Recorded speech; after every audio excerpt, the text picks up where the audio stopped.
All right, ladies and gentlemen, you are welcome to another great episode on your favorite political talk show, The Truth with Ben Jokes. Now, when we talk about getting Nigeria to work, it is not about constructing roads and building bridges. It is about fighting the factors that have prevented us from having roads and bridges in the first place after 64 years of independence. Anyone who is not on the path of attacking the root causes of the problems of this country will end up a failure like every other person. And that is why I tell everyone who cares to listen that this administration, the election aside, started on the path of failure. And I am not surprised that we are where we are today.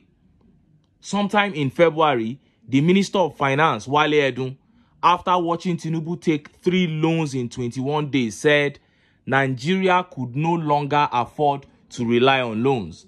That was when it was revealed that 98% of our revenue was going into debt servicing.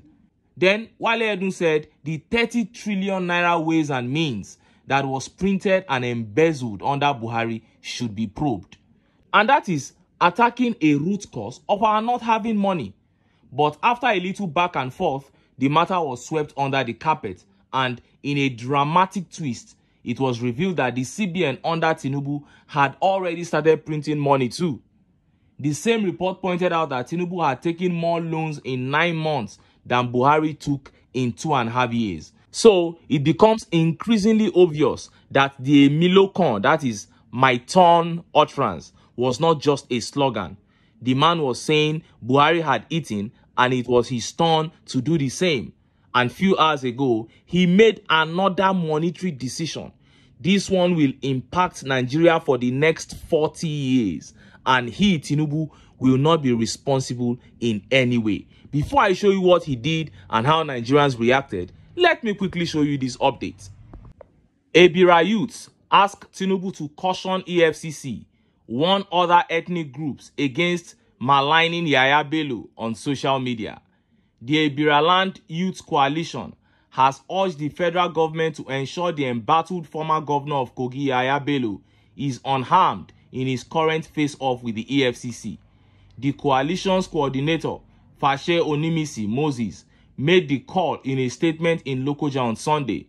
Mr. Bello is accused of 82 billion naira money laundering and has been running battles with the EFCC on his arraignment in court.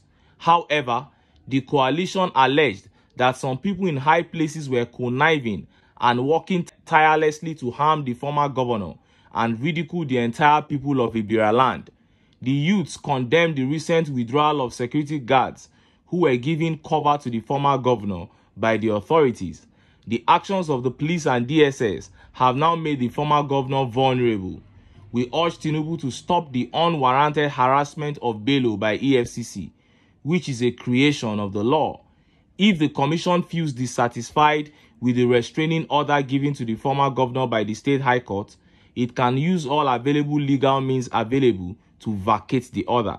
We equally advise the youths of the other ethnic groups in the state to be mindful of how they use social media to malign Bello and his ethnic group. This is because their actions are capable of truncating the peace currently enjoyed in Kogi State, it stated. Now, we all know that the whole EFCC and Yahaya Bello tussle is not really a fight against corruption by the TINUBU regime, because corruption cannot fight corruption. This is actually TINUBU trying to punish Yahaya Bello for talking down on him and refusing to step down for him during the APC presidential primaries. But what every indigene of Kogi State should be concerned about now is that a man who stole the state dry is being exposed, because Kogi State is one of the worst states in this country.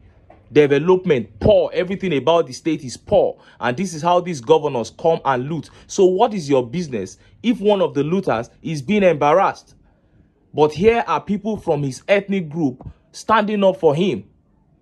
It is clear that we have a long way to go in this country. This is a Yahaya Bello who owed 36 months of salaries as governor. Now, this coalition is coming to talk about Ebira ethnic group. When Yahaya Bello was wreaking havoc on Kogi State civil servants, did he exempt the civil servants from the Bira ethnic group? Who cost this country, for God's sake? And they are even threatening the other ethnic groups in the state, saying it can lead to a loss of peace. So they are ready to scatter the state because a governor that stole the state dry is about to be probed. Oh, Africa, Africa. This is so terrible. Now, let us look at that monetary decision that the TINUBU regime took that shocked Nigerians.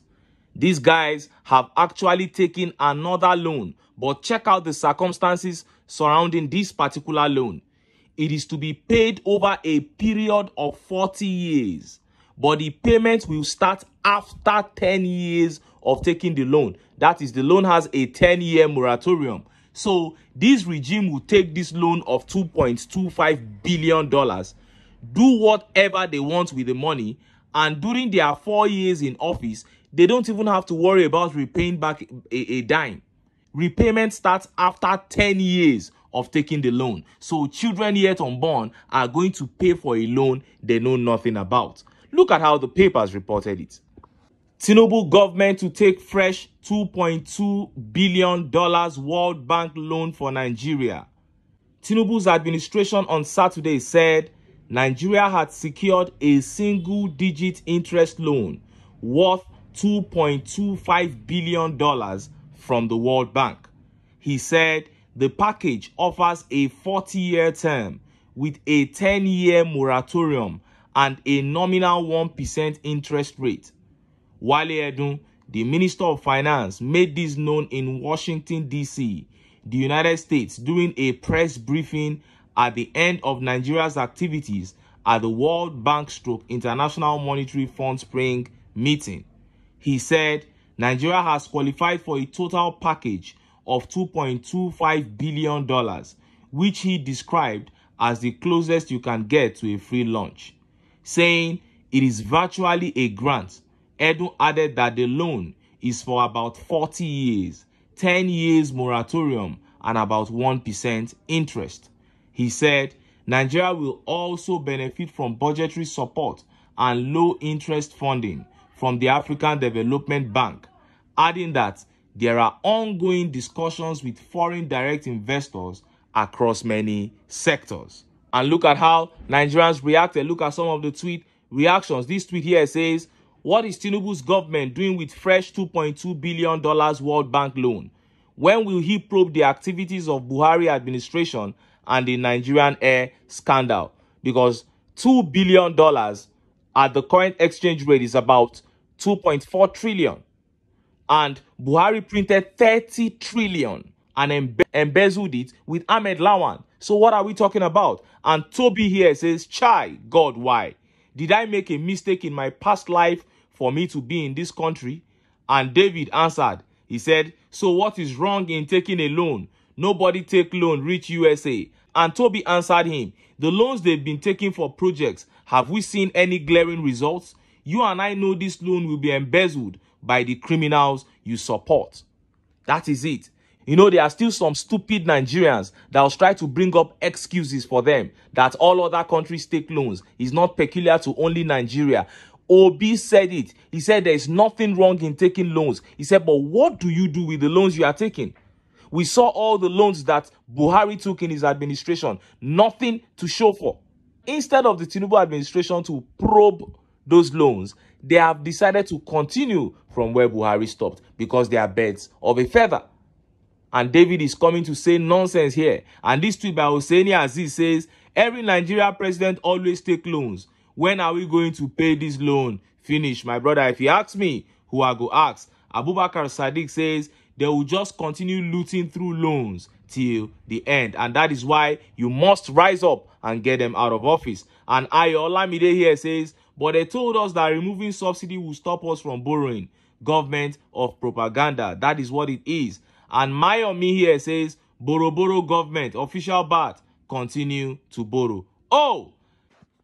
And this tweet by Muhammad says, "Before, slaves were in chains. Modern slaves are in debt. More debt, more traps." That is it. The foreign countries ensure that all African countries are indebted to them.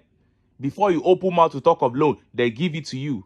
And look at what this man has done. 40 years trapped with the World Bank. And this is not the only loan. For instance, look at what they have done with Nigeria's crude oil. Nobody even knows for how many years they have mortgaged a large percentage of this country's crude oil. This is what the APC is doing to this country. Our crude oil, yet untapped, has been used to take loans. We thought that would stop with Buhari, but TINUBU did it in the penultimate loan he took. And what is the impact of all these loans on the lives of the citizens? Nothing. So, to those of you who still think this is about tribe and religion, continue dwelling on useless petty sentiments while the political class eats away the future of your country. Nigeria will never be great if we don't get the APC and the PDP out of power. But until then, make I still enter town. Make I go get some ogbonge political news wey una go like. Why? Because of una. Now I dey here. So don't go away. Don't go away.